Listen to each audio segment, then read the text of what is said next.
Dan pemirsa, Kepolisian Resort Oki memantau kesiapan petugas dalam menangani ancaman karhutla saat kemarau mendatang. Hal ini dilakukan sebagai upaya antisipasi ancaman kebakaran hutan dan lahan gambut. Karhutla yang terjadi selama ini terkadang tak jarang juga terjadi di lahan perusahaan. Memasuki musim kemarau tahun ini, Polres Oki bersama jajaran memantau kesiapsiagaan perusahaan dalam menangani karhutla.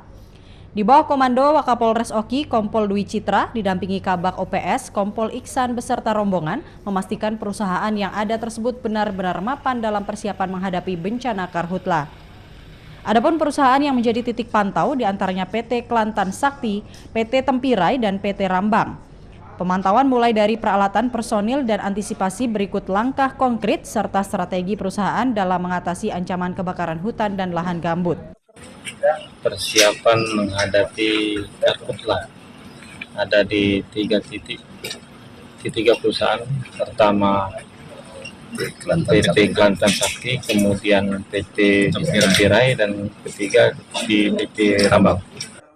Salah satu antisipasi yang telah dilakukan perusahaan dalam penanganan karhutla dengan perbaikan sekat kanal, embung, menara pantau, dan pembersihan sekat bakar dengan level tetap menjaga air setinggi 40 cm.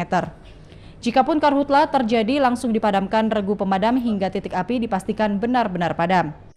Jika terjadi titik api, langkah kita segera memadamkannya, Pak. Karena kita sudah standby-kan regu pemadam. Jadi kalau ada titik api, langsung menuju lokasi yang terbakar.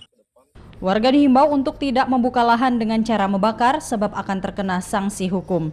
Dari Ogan Komering Ilir, Fitriadi, iNews melaporkan.